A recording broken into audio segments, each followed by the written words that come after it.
So we're going to wrap up Kevin's class today because we have Dr. Edwards coming next Sunday.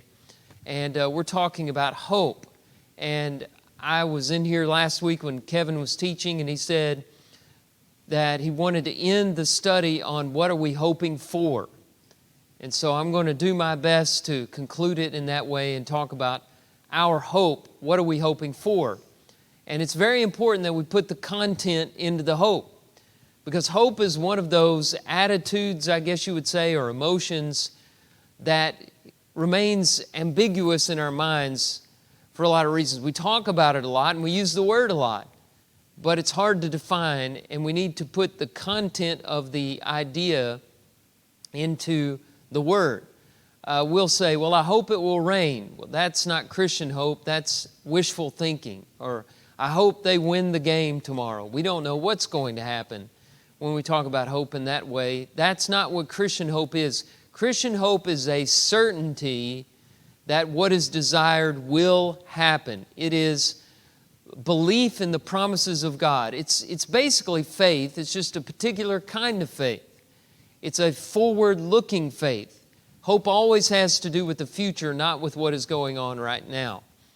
So think of it that way, and the question is, what is our faith about the future? What do we believe will certainly happen with us in the future? And I want to start right here with this idea. We believe that sometime in the future when Christ returns, we will be like Him. That's what we believe. And I just want to read a few passages of Scripture on that, starting with 1 Corinthians chapter 15, verse 20. 1 Corinthians 15, verse 20. In fact, Christ has been raised from the dead. Now, that's the basis of our hope, the resurrection of Christ, and I think we've discussed that in here already. And then Christ is called in this verse, the first fruits of those who have fallen asleep. Now, what are the first fruits? Can anybody give me a definition of what the biblical term first fruits means? First to rise from the dead. And that's how it's used here.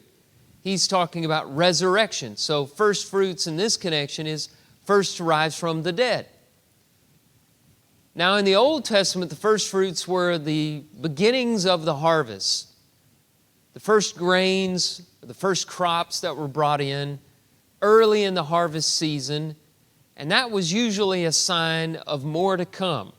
So Christ is the first fruits of those who have fallen asleep. He was the first to rise from the dead, and also in His resurrection, a symbol of more to come, you and me, and every person who has been born again in Jesus Christ.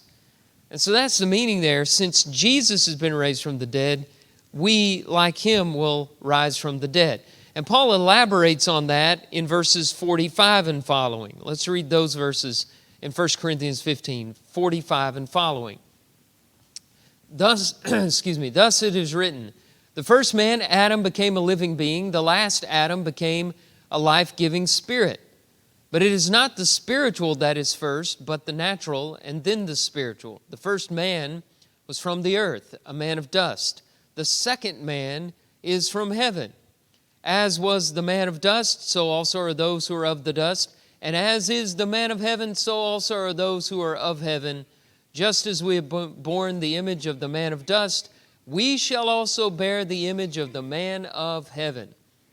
Now, who is this second Adam, the man of heaven that he's talking about? Jesus Christ. And Jesus was raised from the dead, and Paul is saying, just as we in our first life follow after the steps of the man of dust, Adam, when we rise again, we'll follow in the steps of the man of heaven, Jesus Christ. Now, Jesus is spoken of as someone who has gone through an unprecedented experience here. And I think we need to clear up some things here, because you might be scratching your head and saying, well, resurrection is a big deal, but Jesus isn't the only person who's been raised from the dead. Lazarus was raised from the dead. The son of the widow of Nain was raised from the dead in Luke chapter 7. Jairus' daughter was raised from the dead. There are some examples with the prophets in the Old Testament. Many people, unnamed persons, were raised from the dead at the time of Jesus' resurrection, according to Matthew. So what's the big deal about Jesus? I mean, it's a small tribe of people who've been raised from the dead, but He's not the only one. Well, there is something unique about His resurrection. What's different about Jesus' resurrection and the other resurrection accounts? He never died again. Lazarus was raised and died again. That's probably why Jesus wept, or one of the reasons, because He had to bring him back into the world of sorrow to face death a second time. I mean, it's bad enough to have to face it once. Lazarus and the others, they faced it twice, not Jesus. He died, He was raised, never to die again. He ever lives, Hebrews 7:25. And so that is the first fruits. That's what we shall be like. That's what we look forward to and hope, is a resurrection, never to die, never to sorrow, never to mourn, never to cry, never to feel pain anymore. That's what heaven is, right? Revelation chapter 21, verse 4. So this is the hope. Put simply, we shall be like Him. Another passage, let's go to 1 John chapter 3, verses 2 and 3.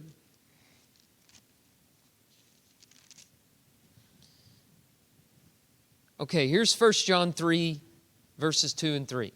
Beloved, we are God's children now, and what we will be, that's our hope, what we will be has not yet appeared, but we know that when He appears, we shall be like Him, because we shall see Him as He is. And everyone who thus hopes in Him purifies himself as He is pure. So John says, this is our hope. We don't know what exactly He will be like, but when He comes, we shall be like Him. And we shall then see Him as He is.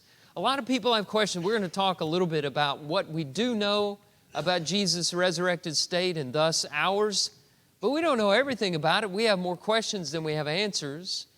And what we know kind of forms a perimeter around our hope and kind of sets limits and boundaries on our imaginations. But we have to be satisfied with not knowing everything, just what God has revealed. And John says we don't know now, but He's returning, and when we see Him, we will be like Him. There again is that very interesting way to me of expressing hope. It's not just some vague idea. Well, we have hope. We have inspiration. We have joy. It tells us what we're hoping for. It gives the content to the hope, in other words. Let's look at a shorter treatment of this in Philippians. This is Philippians chapter 3, verse 21. Same thing is said here. We will be like Him. Just to get the whole sentence, I'll start in verse 20. Our citizenship is in heaven, and from it we await a Savior, the Lord Jesus Christ, who will transform our lowly body to be like His glorious body by the power that enables Him even to subject all things to Himself. There it is again. We will be like Him. So what is our hope? You could say it in different ways. Heaven, resurrection, to live forever with God, joy, to have peace forever, to not have to worry anymore.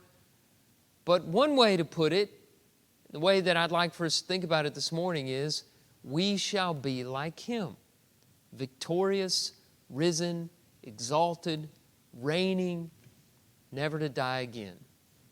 Now, the question is, and John kind of got us on this point a minute ago, what does that mean, to be like Him?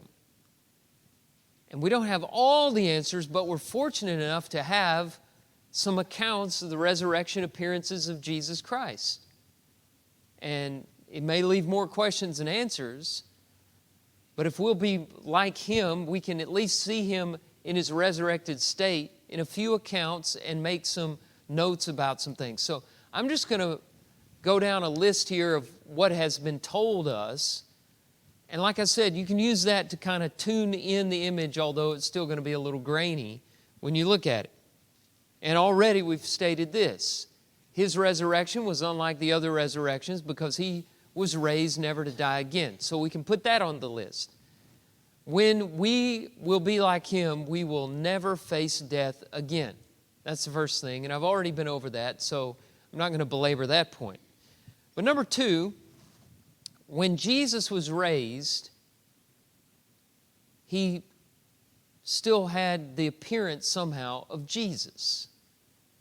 It was still him. It wasn't a totally different alien-looking presence. It was Jesus.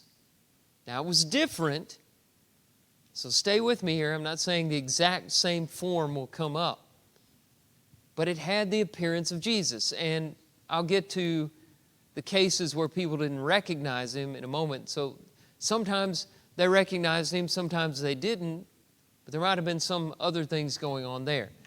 But I say that because I think we have this idea that in heaven, we're going to be like apparitions or ghosts that look totally alien to what we look like now and how we are. And I think we need to make this point that when Jesus was raised, he still had the appearance of Jesus.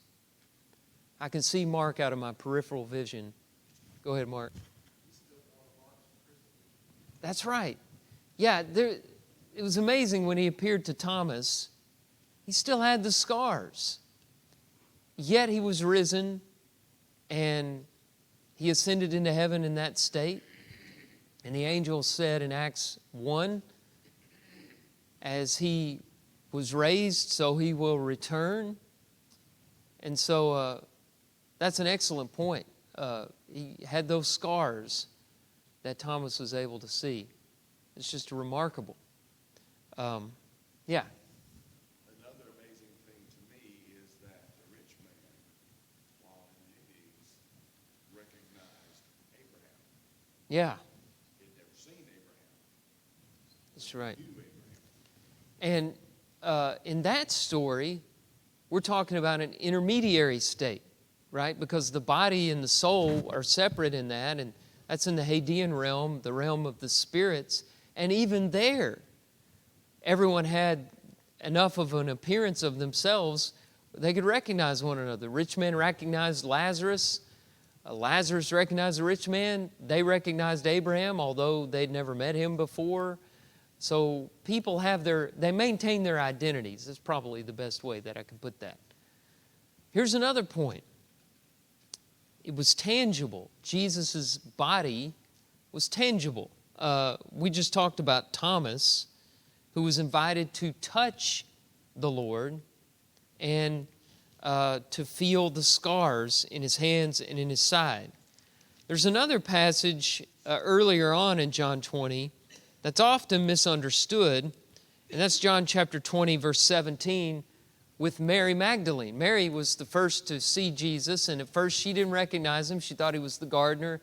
And then he said her name, and that familiarity struck, and she saw it was him. What's the first thing that she did? She what? She hugged him. She embraced him or something. And John doesn't say she embraced him. What he says is that Jesus told her, "Do not cling to me." Now, I've heard people say that he said that because she couldn't physically cling to him. Some people think that he was in some spirit form, and if she had tried, she would have phased right through him or something like that. But he's saying, "Stop clinging to me," which means she was clinging to him. She was hugging him, as you would if you had been in her shoes. That's probably what you would have done if somebody you loved had died and then you saw them in bodily form. But what he says is, "Do not cling to me, for I have not yet ascended to the Father, but go to my brothers and say to them, I am ascending to my Father and your Father, to my God and your God." In other words, the way I read this, and I could be wrong because John doesn't spell it out for us, is we've got work to do. We don't have time to stand here in the garden and hug. You know, it's nice, but, Mary was very emotional. She was weeping before this. Get yourself together, run, go tell my brothers, I've not yet ascended to the Father. I need to see them, and I need you to go deliver this message to them, which is what she did. And it startled them very much. So she was able to do that. His body was tangible. It was touchable. Other things, it was distinguishable in remarkable ways. We talked about the scars already. It was able to change appearance. We're still in John 20. Mary at first saw Jesus, thought he was the gardener. Now, maybe he was in different clothing because we know he left his burial clothes in the tomb and he had to find clothing elsewhere, and it wasn't his usual attire. It was early in the morning. It was still dark. Mary's eyes were full of tears. There might have been just some basic reasons why she didn't recognize him, or he might have been able to shield her from recognizing him. And that seems to be more the case over in Luke 24. Let's turn over to Luke 24, where he appears to some disciples on the road to Emmaus. This is a very interesting account to me.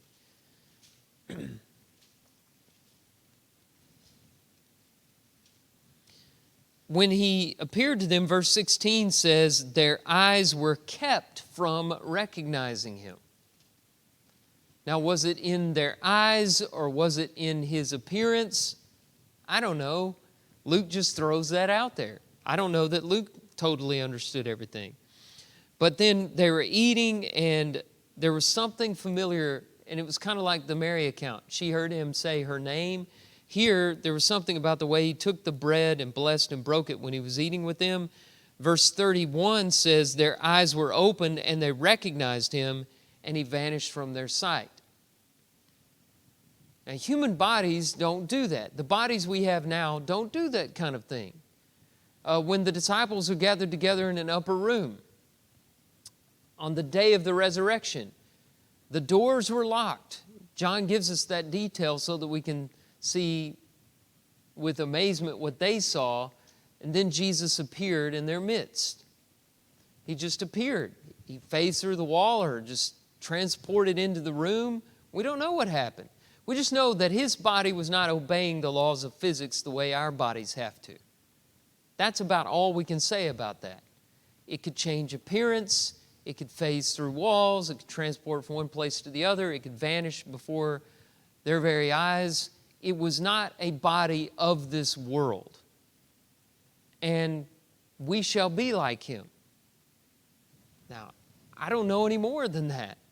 I'm not supposed to know any more than that. I don't have to know any more than that to know that that body is not subjected to death. It's not subjected to aging or decay.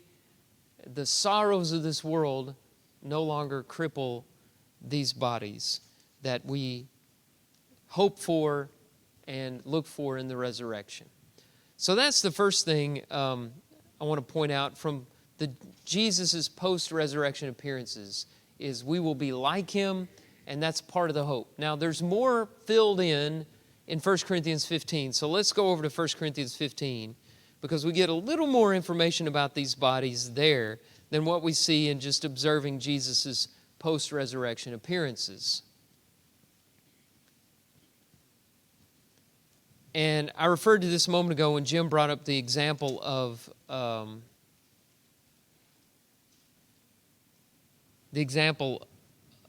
rich man and Lazarus. The word that is used of the resurrection here over and over again is of bodies, And in Revelation chapter 1 and in chapter 20, there's 2 times where the second coming is described in terms of Jesus having the key to death and Hades and opening up Hades so that all the spirits in the realm of the dead are able to join their bodies. And then death and Hades is thrown into the lake that burns with fire and brimstone, which is the second death. They're consumed up, no longer needed, because all the wicked and the righteous at the second coming of Christ will be joined with their bodies. And so over and over again in 1 Corinthians 15, Paul does not speak of spirits, but of bodies. And that's the first point we need to get across.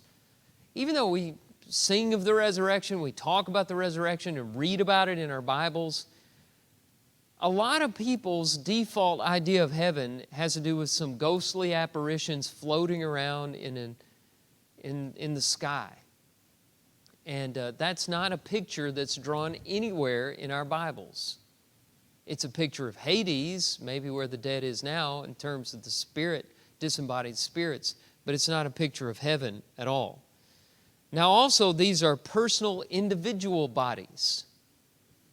Just like we were talking about with Jesus, it was His personal individual body, His identity. Same is true of us. I know I asked you to turn over to 1 Corinthians, but I want to look at John 5, 28 and 29 too. Jesus says this of our hope, "Do not marvel at this, for an hour is coming when all who are in the tombs will hear His voice and come out, those who have done good to the resurrection of life, and those who have done evil to the resurrection of judgment." So he uses the term resurrection. What does that mean? You know, if it means one thing dies and goes into the ground, and a completely different looking and acting and completely different identity comes up out of the ground, that's really no different than what's going on right now. The cycle of life and death and that we have right now. Because you're just talking about exchanging matter, not the essence of a person. But resurrection is about the person who dies will come to life again. And so that's the Bible's promise. That's our hope, is that our personal individual bodies will come. And it's not just the righteous who will be raised. But at the same time, there's a lot of religious error about this idea. But at the same time, Jesus says, in the same hour, the righteous will rise to a resurrection of life, and the wicked will rise to a resurrection of condemnation or judgment. And it will be them. It will be those people. Yeah, Mark.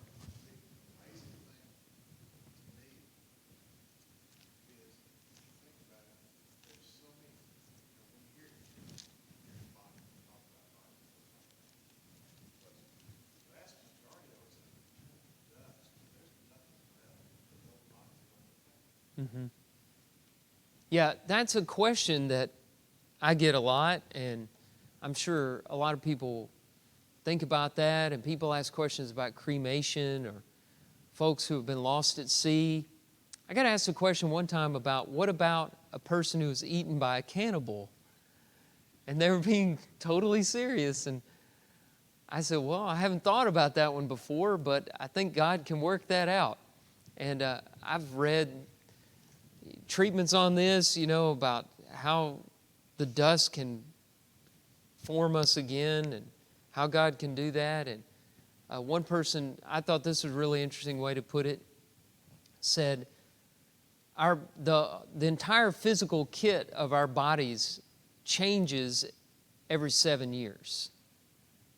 So the cellular makeup that is you now is completely different than 7 years ago. You don't have the same cell. All those cells from 7 years ago are gone. And you're like, well, why do I have these wrinkles then? I don't know. But there's something in, we say a lot of this is controlled by DNA. Okay? The things change. So the matter doesn't matter. It's the form.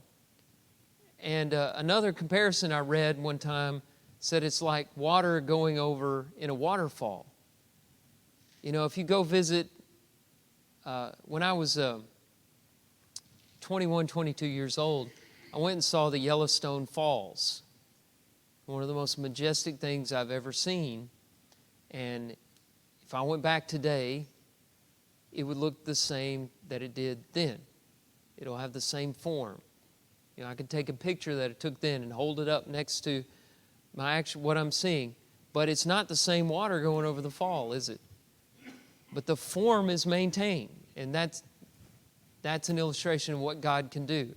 It may be totally way off base about how this happens, but I'm just saying God can do this. God can do this. He formed us one time out of dust. He can form us a second time out of dust. Now, all that being said, that we will be like Jesus, that we will have the appearance of ourselves, that they will be our personal, individual bodies with our identity. All that said, we need to make sure we get this point in before our time is up. They will be different bodies. They will be different in remarkable, dramatic ways. And this is why I wanted to go to 1 Corinthians 15. Let's look at all the ways that they will be different. Let's start reading in verse 36, second part of verse 36. What you sow does not come to life unless it dies. And what you sow is not the body that is to be, but a bare seed, perhaps of wheat or of some other grain.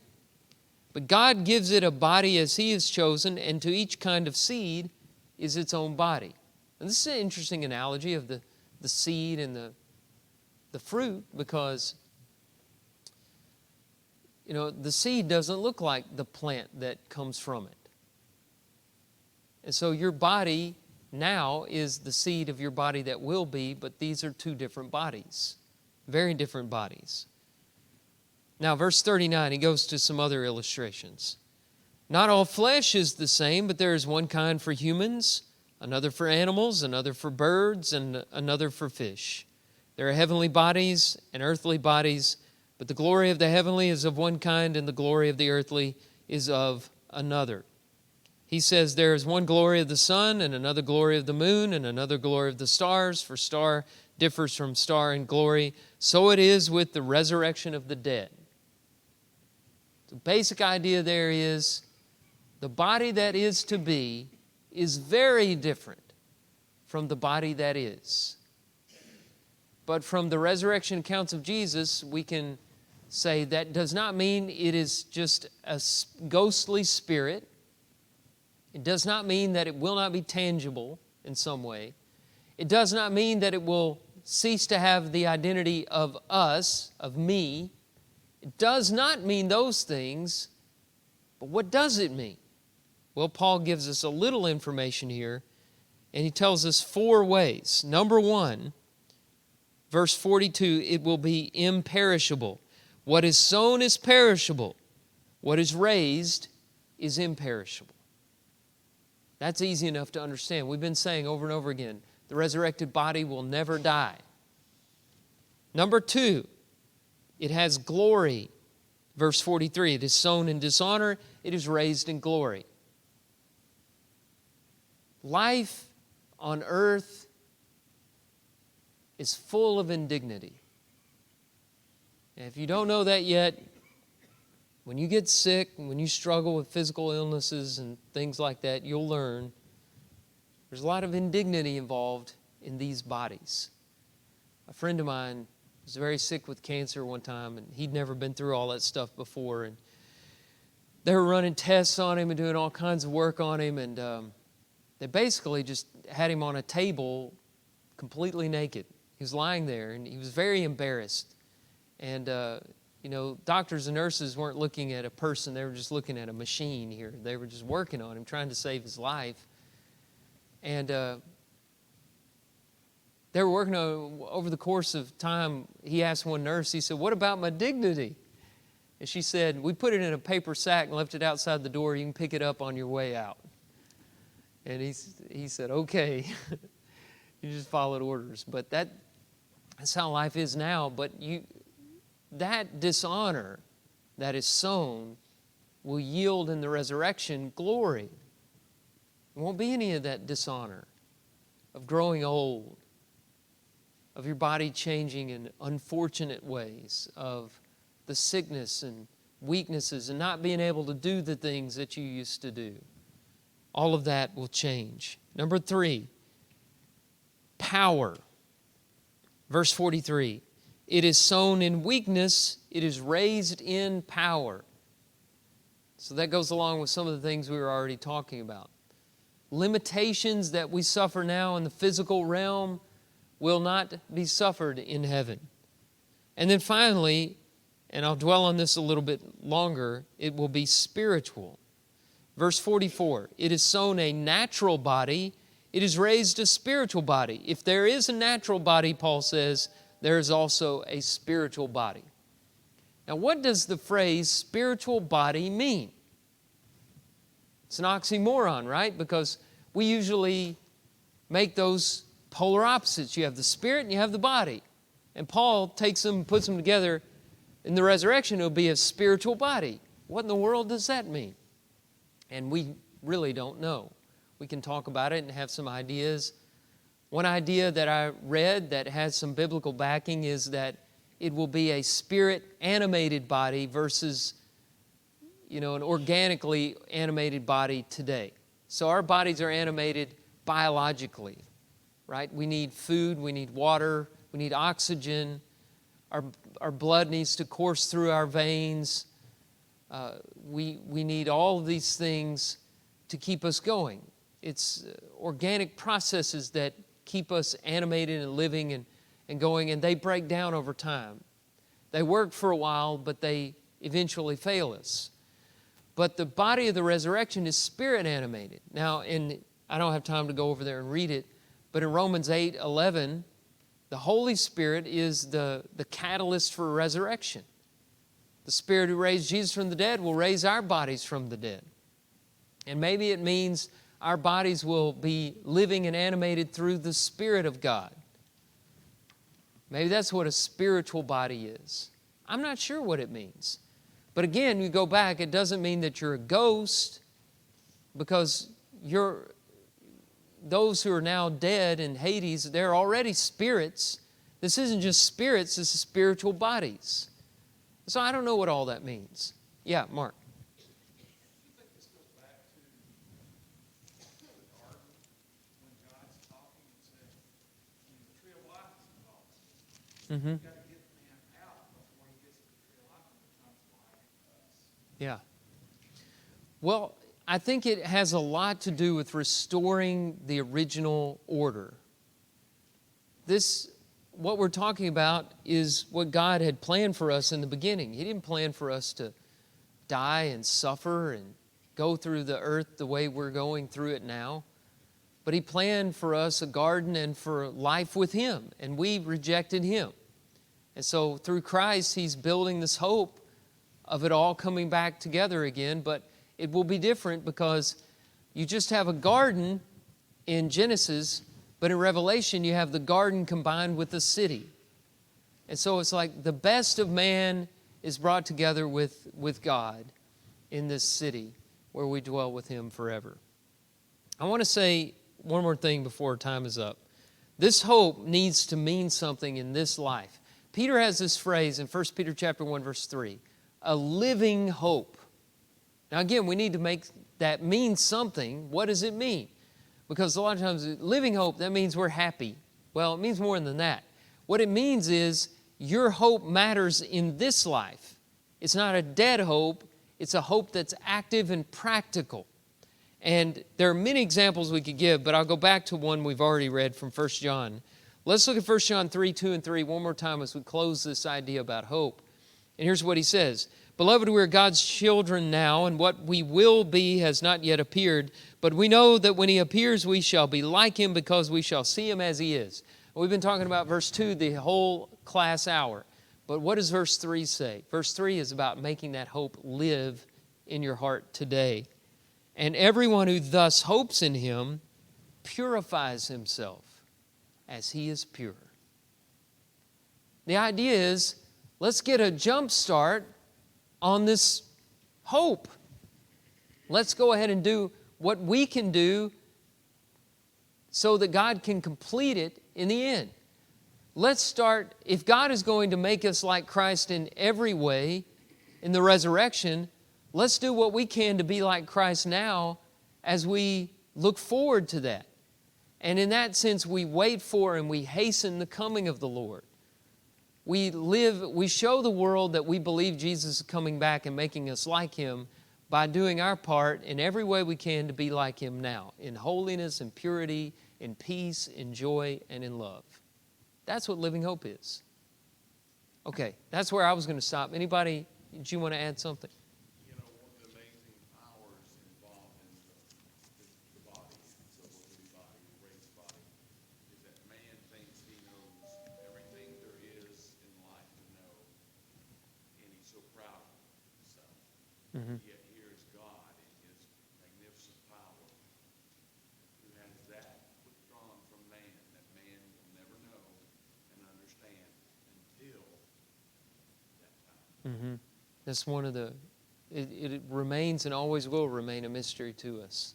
That's a good place to end it. Thank y'all. Appreciate it.